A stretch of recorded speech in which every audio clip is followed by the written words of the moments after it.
Halo teman-teman, kali ini kita akan membahas film yang menceritakan tentang kisah pasangan suami istri bernama Zoe dan Alec yang sedang berusaha untuk memiliki seorang anak. Karena Zoe tak kunjung hamil dan dokter pun tidak tahu apa masalahnya, akhirnya mereka memutuskan akan mengadopsi seorang anak. Kehidupan mereka pun berubah setelah kemunculan tiba-tiba seorang anak laki-laki bernama Eli di depan rumah mereka.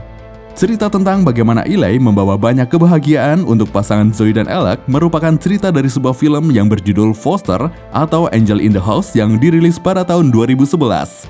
Daripada membuat kalian semakin penasaran, langsung saja ke alur ceritanya.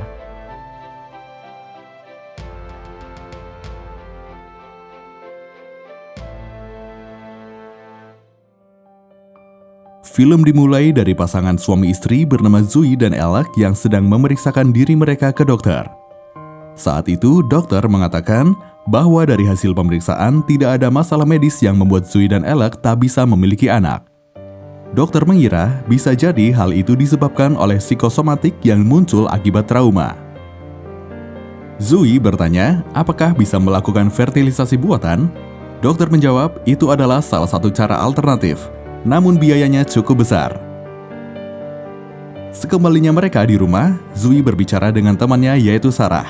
Sarah memberitahu cara lain untuk memiliki anak yaitu dengan adopsi. Sebelum tidur, Zoe bertanya pada Alec mengenai saran dari Sarah sambil memberikan brosur tentang rumah asuh. Alec menganggap itu ide gila. Dia tak pernah terfikirkan untuk memiliki anak yang bukan darah dagingnya. Tapi Zoe menjelaskan ada banyak anak yang membutuhkan rumah. Keesokan paginya, Zoe masih marah kepada Alec karena pembicaraan semalam. Meski begitu, Zoe tetap menyiapkan sarapan untuk Alec. Beberapa waktu kemudian, setelah mempertimbangkan dengan matang, akhirnya mereka pun pergi ke rumah asuh yang mereka lihat di brosur. Di rumah asuh tersebut, ada seorang anak laki-laki yang cukup unik. Anak itu selalu mengenakan setelan jas seperti orang dewasa dan bahasa yang digunakan pun tidak seperti anak-anak. Sesampainya di sana, Zoe dan Alec bertemu dengan Nyonya Lang, si pemilik rumah asuh. Zoe mengatakan bahwa mereka sangat mencintai anak-anak. Lalu Nyonya Lang bertanya, apakah mereka memiliki anak? Sebab di formulir mereka tak menjawab pertanyaan itu. Mereka pun menjelaskan bahwa Zoe tidak bisa hamil sejak mengalami kecelakaan. Nyonya Lang kemudian memberitahu kalau anak-anak di sana itu spesial. Dia butuh waktu untuk memastikan rumah yang akan anak-anak tinggali layak. Selanjutnya, Nyonya Lang mengajak mereka berdua berkeliling. Di ruang bermain, Zoe tak sengaja bertatap mata dengan anak kecil yang unik itu. Nyonya Lang bertanya tentang pabrik mainan milik Alec. Alec memberitahu kalau usahanya sedang ditimpa resesi. Mainan favorit Alec adalah Lego yang mana dia bisa membuat rumah, pesawat, kapal, ataupun apapun yang dia mau. Selanjutnya, Nyonya Lang bertanya tentang buku milik Zoe. Dibantu ibunya, Zoe mengelola sebuah toko buku anak-anak yang kebanyakan adalah hasil tulisan Zoe sendiri. Setelah itu mereka berdua pun pergi. Nyonya Lang berkata akan menghubungi secepatnya. Dari rumah asuh, Alec mengantar Zoe ke toko buku, kemudian dia pergi ke pabriknya. Di toko buku, terlihat ibu Zoe sedang membicarakan cerita pada anak-anak yang datang. Hal itulah yang membuat toko bukunya terus berjalan, selain karena buku-buku ceritanya yang menarik.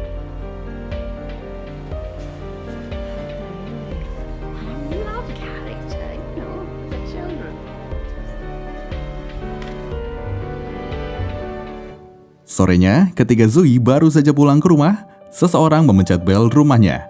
Betapa terkejutnya Zoe saat melihat anak kecil yang dia lihat di rumah asuh sekarang ada di depan rumahnya. Anak kecil itu memperkenalkan diri sebagai Eli, lalu memberikan surat utusan dari Nyonya Lang. Zoe masih merasa bingung karena dia tidak mendapat pemberitahuan apapun dari rumah asuh. Eli mengatakan kalau proses permintaan Zoe mungkin saja dipercepat. Tanpa terlihat malu, Eli langsung bertanya di mana dia harus menaruh barang bawaannya. Tak hanya itu, dia bahkan tak segan meminta minum karena merasa haus. Zoe pikir Eli akan senang ditawari jus, tapi ternyata Eli meminta teh. Zoe pun berkata kalau Eli terlalu muda untuk minum teh. Akhirnya, Eli meminta susu. Saat menonton televisi, Eli meminta Zui mengganti saluran televisi kartun ke saluran televisi berita CNN. Meski agak mengejutkan, Zui tetap mengganti salurannya. Eli berkata, dia selalu diajarkan untuk sering menonton saluran berita dunia. Zui kemudian menelpon Alex untuk memberitahukan ada anak kecil dari rumah asuh yang tiba-tiba datang ke rumah mereka dan sekarang sedang menonton berita sambil minum susu. Alex merasa bingung dengan perkataan Zui. Tanpa ingin menjelaskan lebih lanjut, Zui meminta Alex segera pulang. Begitu Alex sampai rumah, Eli tengah tertidur di sofa karena kelelahan. Karena masih ragu, mereka pun membawa Eli ke rumah asuh untuk mengkonfirmasi semuanya. Di perjalanan, Eli bertanya bagaimana pabrik mainan Alex. Alex menjawab semuanya baik. Lalu, Eli berkata, saat dilanda resesi, ekonomi akan sedikit tersandung. Alex pun bertanya berapa usia Eli. Eli menjawab usianya 7 tahun. Alex makin bingung, dia bertanya lagi bagaimana Eli tahu tentang resesi. Eli menjawab semua orang akan tahu dengan menonton berita di televisi. Zui merasa Eli sangat lucu. Dia pun bertanya pada Alex apa boleh memilih mengadopsi Eli saja. Tapi kata Alex, mereka perlu berbicara dulu dengan Nyonya Leng. Sesampainya di rumah asuh, mereka melihat ada mobil ambulans membawa Nyonya Leng. Nyonya Jen memberitahu kalau Nyonya Leng terjatuh, kakinya terluka dan kepalanya terbentur. Alex pun kemudian menjelaskan kalau mereka datang untuk menanyakan anak yang tiba-tiba muncul di depan rumahnya. Tapi Nyonya Jen tak tahu urusan tersebut karena dia bekerja di bagian keuangan. Namun setelah melihat dokumen Eli, dia berkata bahwa menurutnya dokumen itu sudah sah. Setelah itu Nyonya Jen dipanggil untuk menemui petugas medis. Sebelum pergi, Nyonya Jen mengatakan pada Alex dan Zui bahwa Nyonya Leng tidak pernah membiarkan anak-anak keluar tanpa mensurvei calon orang tua asuh. Tapi Nyonya Jen berjanji akan membicarakan hal tersebut dengan Nyonya Leng nanti setelah kondisinya membaik. Akhirnya, Alex dan Zui membawa Eli pulang ke rumah. Akan tetapi, Alex belum bisa menerima Eli. Di perjalanan pulang, tanpa peduli raut masam Alex, Eli bernyanyi mengikuti lagu yang diputar dan mengajak Alex dan Zui untuk bernyanyi bersama. Malam harinya, Zui membuka koper yang Eli bawa. Di dalamnya hanya berisi satu kemeja dan celana. Sebelum tidur, Zui memberitahu Alex betapa lucunya Eli, seorang anak kecil dengan gaya dewasanya. Namun Alex yang belum bisa menerima saat itu berpura-pura tidur. Karena tak bisa tidur, Zui duduk di ruang tengah. Eli menghampirinya sambil membawa sebuah buku yang sangat tebal berjudul War and Peace. Dia memberikan buku itu pada Zui dan berkata kalau buku tersebut bagus. Zui pun menyarankan untuk membaca buku anak-anak saja. Setelah itu mereka pergi ke kamar Eli. Zui membacakan dongeng sebelum tidur untuk Eli. Tiba-tiba Eli bertanya apakah Zui mau tidur dengannya. Tanpa pikir panjang, Zui menerima ajakan Eli. Pagi harinya, Zui terkejut langsung melihat wajah Eli saat membuka mata. Mulai pagi itu juga, Eli memanggil Zui dengan sebutan ibu. Hari itu, Alex sudah pergi sejak pagi untuk mengurus pinjaman ke bank. Namun bank sudah tidak bisa memberikan pinjaman lagi, mengingat pabrik mainan Alex sedang menurun. Pagi itu, Zui dibuat terkejut lagi karena Eli sedang menyiapkan sarapan untuknya. Saat sarapan, Zui ingin mengajak Eli pergi berbelanja beberapa baju santai. Tapi Eli berkata, seorang pria harus terlihat gagah setiap saat. Di kantornya, salah satu pekerja terbaik Alex yang bernama Tom menanyakan bagaimana kondisi perusahaan saat ini. Katanya, para pekerja ingin tahu mengenai gaji mereka. Tom sudah bekerja sejak awal mulai pabrik didirikan oleh ayah Alex. Alex menjelaskan sebaik mungkin pada Tom bahwa pabrik sedang terkena dampak resesi. Tom pun menjawab, dia mengerti itu, namun dia dan pekerja lainnya perlu memberi makan keluarga. Alex pun memberitahu, uang cadangan terakhirnya sudah digunakan untuk membayar hutang, jika tidak pabrik akan disita. Sebab itu, Alex meminta Tom untuk bersabar sebentar lagi. Tom pun keluar untuk mencoba membicarakan hal itu dengan pekerja yang lainnya.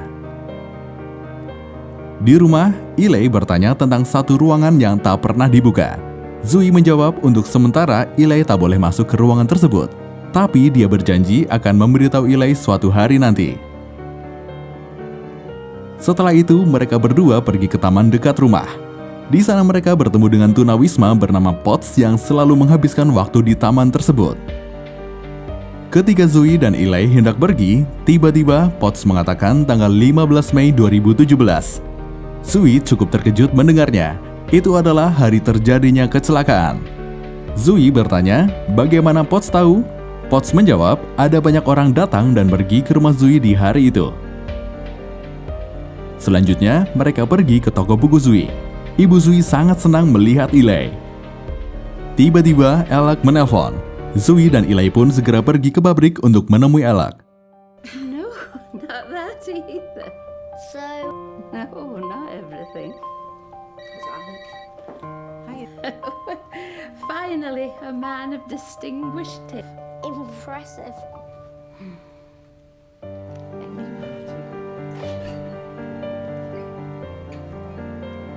Sampai di sana, mereka melihat para pekerja berjalan keluar pabrik. Rupanya, para pekerja memutuskan untuk berhenti bekerja termasuk juga Tom. Alec terlihat begitu stres. Pabriknya bangkrut, sedangkan dia masih memiliki hutang. Mainannya kalah saing dengan mainan dari perusahaan besar. Zoe lalu memberi saran untuk melakukan pinjaman lagi dengan ekuitas rumah. Tapi ternyata, tanpa sepengetahuan Zoe, Alec telah menggadaikan rumah. Hal itu membuat Zoe marah. Di luar pabrik, Eli memeluk Zoe yang hampir menangis. Lalu malamnya, Zoe memberitahu kalau besok Eli mulai masuk sekolah. Tapi kemudian Eli bertanya, apakah Zoe masih mencintai Alec? Zoe menjawab, Alec adalah belahan jiwanya. Mereka sudah bersama sejak masih sekolah. Eli bertanya lagi, jadi apa masalahnya? Zoe berkata, dia pikir dia dan Alec sudah melupakan waktu untuk bersenang-senang dan fungsi dari sebuah hubungan. Tiba-tiba Zoe tersadar dia sedang berbicara dengan anak berusia 7 tahun. Dia pun tak melanjutkan bercerita dan mengantar Eli ke kamar untuk tidur.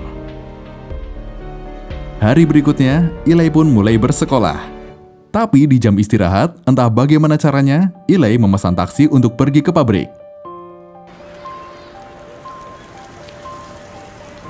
Guys, someone order a taxi?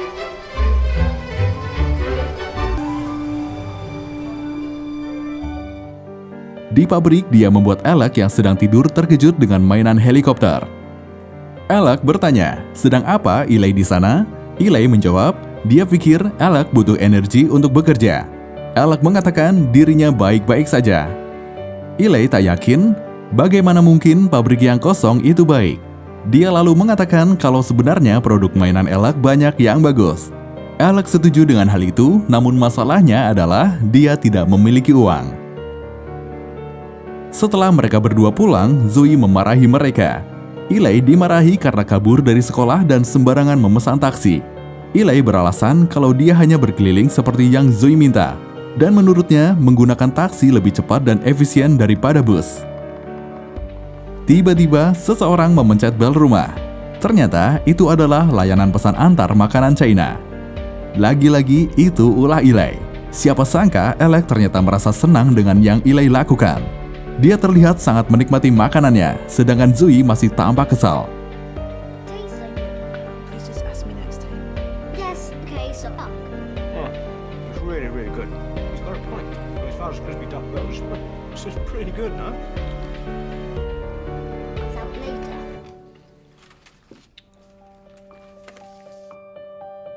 Setelah Eli tidur, Alec meminta maaf dengan sungguh-sungguh mengenai kesalahannya menggadaikan rumah tanpa sepengetahuan Zoe. Dia berjanji akan segera mencari jalan keluar semua masalahnya. Setelah itu, Alec izin pergi keluar untuk mencari udara segar. Ketika Zoe pergi ke kamar Eli, dia marah melihat Eli memegang sebuah boneka beruang kecil yang dia tahu pasti Eli mengambilnya dari ruangan yang dia larang untuk dimasuki. Setelah dimarahi, Eli pergi ke taman menemui Potts. Potts bertanya bagaimana penyesuaian Eli dengan orang tua barunya. Eli menjawab, mereka pasangan yang baik, meski Zoe sedikit keras, tapi dia yakin dia sangat lembut. Hari berikutnya, Alec bertemu dengan John, pemilik perusahaan yang biasa membeli stok mainan dari Alec. Melihat kondisi pabrik Alec yang sudah kosong tanpa pekerja, John ingin menghentikan kerjasama mereka. Jika Alec ingin menjual pabrik, dia ingin mengajukan penawaran. Tentu saja Alec menolak, dia sama sekali tak ada niatan untuk menjual pabrik ayahnya tersebut. John memberi saran agar Alec bisa memunculkan ide-ide baru agar mempertahankan pabriknya. Alec kemudian pergi ke makam ayahnya.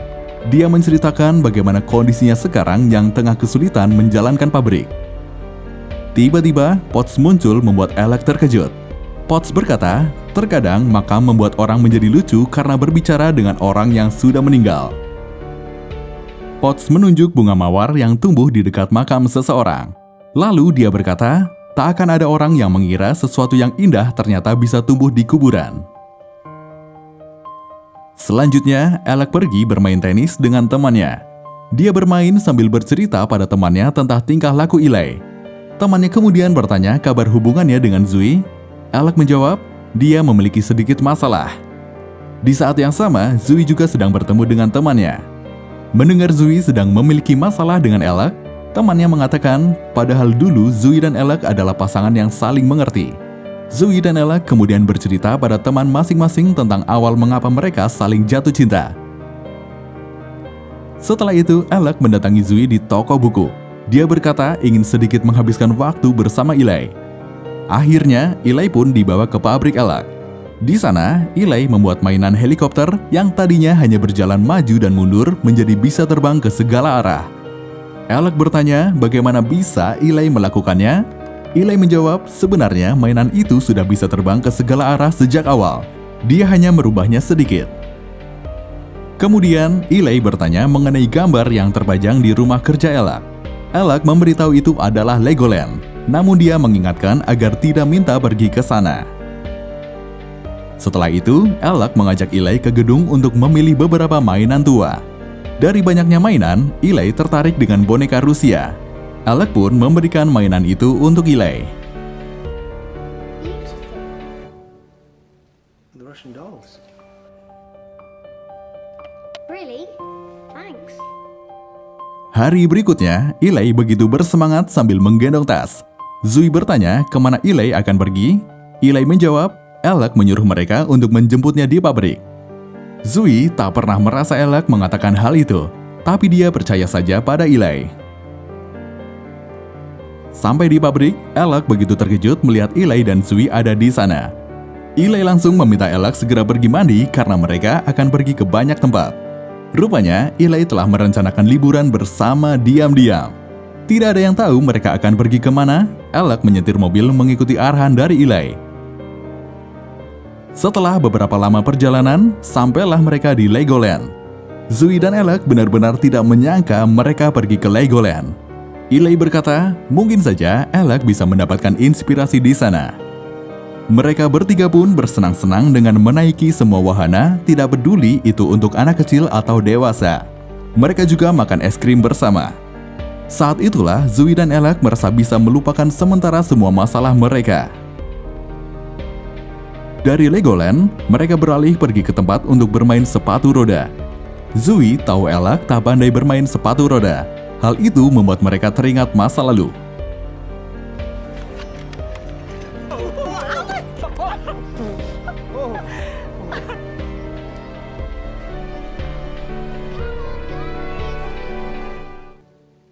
Malamnya, untuk pertama kalinya Eli meminta Alec membacakan dongeng sebelum tidur. Begitu buku selesai dibaca, Eli berkata, bersenang-senang itu bukan hal yang sulit. Lalu Eli memberitahu bahwa Zoe masih sangat mencintai Alec. Berkat Eli, Zoe dan Alec pun berbaikan. Esok paginya, mereka terbangun karena mendengar alunan piano yang dimainkan Eli. Zoe berkata, dulu Alec juga mengajarkan piano pada anak mereka. Eli tak paham apa maksudnya. Akhirnya, mereka pun menceritakan tentang anak mereka kepada Eli. Dulu, Zoe dan Alec memiliki seorang putra bernama Samuel. Ruangan yang Zoe larang untuk Eli masuki adalah kamar Samuel. 2 tahun lalu terjadi kecelakaan yang membuat Samuel meninggal dunia. Setelah kejadian itu, kehidupan mereka benar-benar berubah karena rasa kehilangan yang begitu dalam. Zoe yang bersama Samuel saat kecelakaan terjadi, selalu merasa bersalah setiap harinya. Setelah bercerita, mereka bertiga mengunjungi makam Samuel. Di sanalah tangis Alec pecah.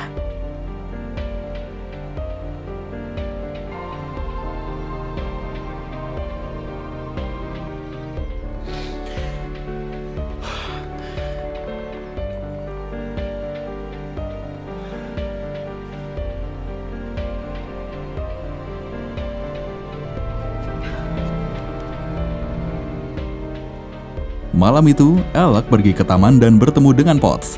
Potts bertanya apakah Alex seorang yang religius. Alex menjawab mungkin dulu iya, sekarang tidak lagi. Alasannya bagaimana dia bisa percaya pada Tuhan yang telah menghancurkan hidupnya. Potts menjawab bisa saja itu semua ujian. Untuk beberapa alasan, manusia sulit untuk melepaskan masa lalu. Potts tak meminta Alex untuk melupakan kenangan. Hanya saja Alex tak akan bisa hidup dengan masa lalu karena akan membuat masa depannya sama dengan masa lalu. Alex tak akan menikmati masa depan yang indah karena melewatkan hari ini. Sebab kebahagiaan di masa depan ada hubungannya dengan saat ini.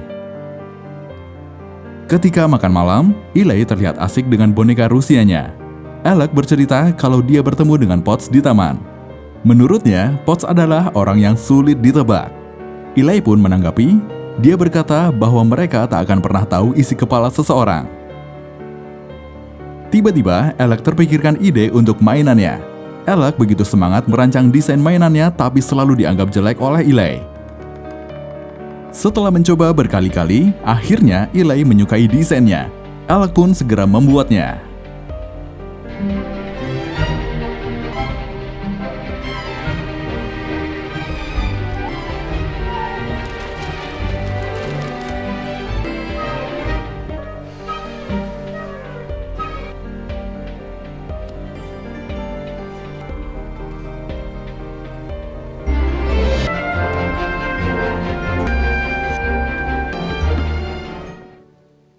Setelah contoh produknya jadi, Alex menghubungi beberapa perusahaan yang akan dia tawari mainan terbarunya.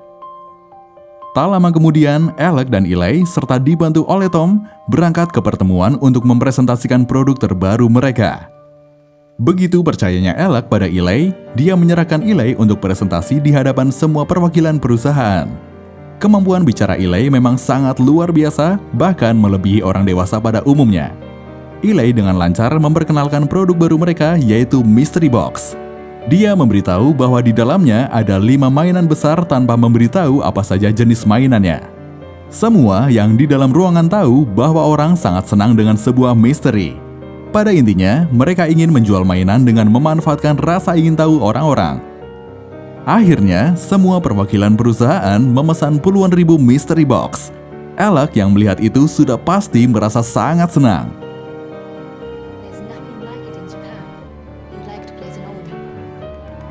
Certainly have my order, young man. I'm in for 20. Me too. Oh, very well. We'll match it. Untuk merayakannya, Alex pun mengajak Zoe dan Eli bermain bersama. Beberapa waktu kemudian, akhirnya Alex mengizinkan Eli untuk memanggilnya ayah. Suatu malam, Eli lagi-lagi menemui Potts yang tertidur di taman. Dia memberitahu kalau Alex sudah berubah. Potts merasa senang, tapi kemudian dia membisikkan sesuatu pada Eli. Esoknya, ketika Eli bersama Zoe dan Alex jalan-jalan di taman, dia mengajak untuk menyapa Potts. Kemudian Alex mengajak Potts untuk makan malam bersama di malam Natal. Natal tahun itu, semua orang memburu Mystery Box. Mainan tersebut menjadi mainan yang paling laku di pasaran.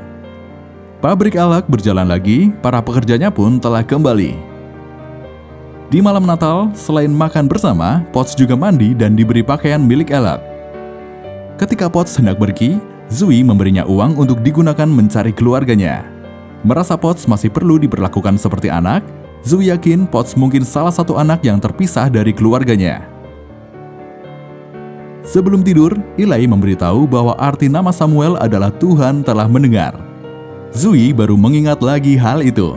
Eli kemudian bertanya, apakah Zoe percaya malaikat? Zoe menjawab, dia tak pernah memikirkan hal itu. Eli kemudian berkata, akan menyenangkan berpikir ada orang yang menjaga dan mengawasi kita seperti malaikat. Setelah Eli tidur, Zoe memberikan hadiah kotak kecil untuk Alex. Betapa terkejutnya Alex karena hadiah tersebut berisi test pack yang menunjukkan Zoe positif hamil. Diam-diam ternyata Eli melihat mereka berdua.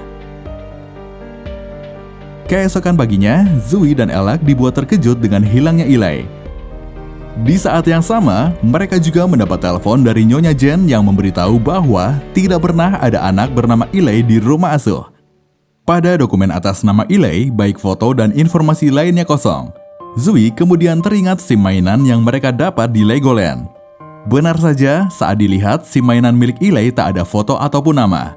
Tiba-tiba Zoe teringat sesuatu. Wajah dokter yang dia lihat di rumah sakit dan wajah orang yang membawa Nyonya Leng ke ambulans sama persis dengan Potts. Zoe kemudian membaca surat yang Eli tinggalkan.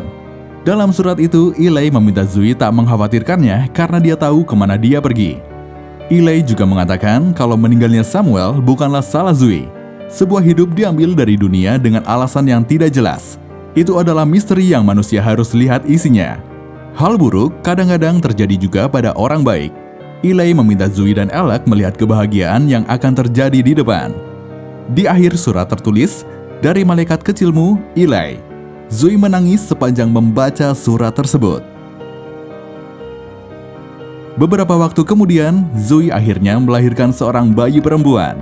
Sedangkan Eli sedang dalam misi barunya untuk menolong pasangan yang lain. Ternyata, Potts, Nyonya Leng, dan Nyonya Jen adalah orang-orang yang bekerja sama dengan Eli selama ini. Seperti itulah kisah tentang pasangan suami istri bernama Zoe dan Alec yang sedang berusaha untuk memiliki seorang anak. Terima kasih dan sampai jumpa di alur cerita selanjutnya.